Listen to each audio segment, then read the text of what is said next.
আপনারা তো সকালেই বললাম যে মেয়ের আজকে জন্মদিন, তা সেই জন্য জন্মদিনের জন্য কি কি হচ্ছে চলুন তাহলে সেইটাই আপনাদের একটু দেখাই। এদিকে তো অলরেডি আমি তো পায়েস তো বসিয়ে দিয়েছি, পায়েস হাফ হয়ে এসছে। আর এদিকে দেখুন মা কি কি এনেছে, এদিকে মাংস এনেছে, এদিকে হচ্ছে চিংড়ি মাছ এনেছে, এদিকে ইলিশ মাছ কালকে এনে রেখেছে, আর পাবদা বলছি পমফ্রেট মাছও কালকে এনে রেখেছে, ঠিক আছে। আর এদিকে হচ্ছে ওই যে পাতে যা তো ভাজা দেবো ওই জন্য 6 পিসের মতো এনেছিল, 3 পিস করা হয়েছে, 3 পিস রেখে দিয়েছি। তা এই হচ্ছে আজকের হচ্ছে সব রেসিপি, এগুলো হবে।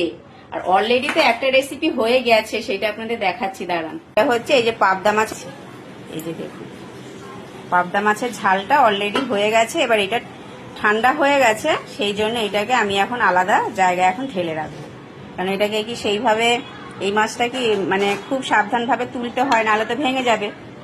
তা এই হচ্ছে আজকে আমাদের জন্মদিনে সব রান্না বান্না হচ্ছে, মানে কিছু হয়ে গেছে কিছু হবে। যেহেতু মেয়ে রাতেবেলা ওকে দেবো সেই জন্য আস্তে থেকেই করছি, কোনো তাড়াহুড়া নেই।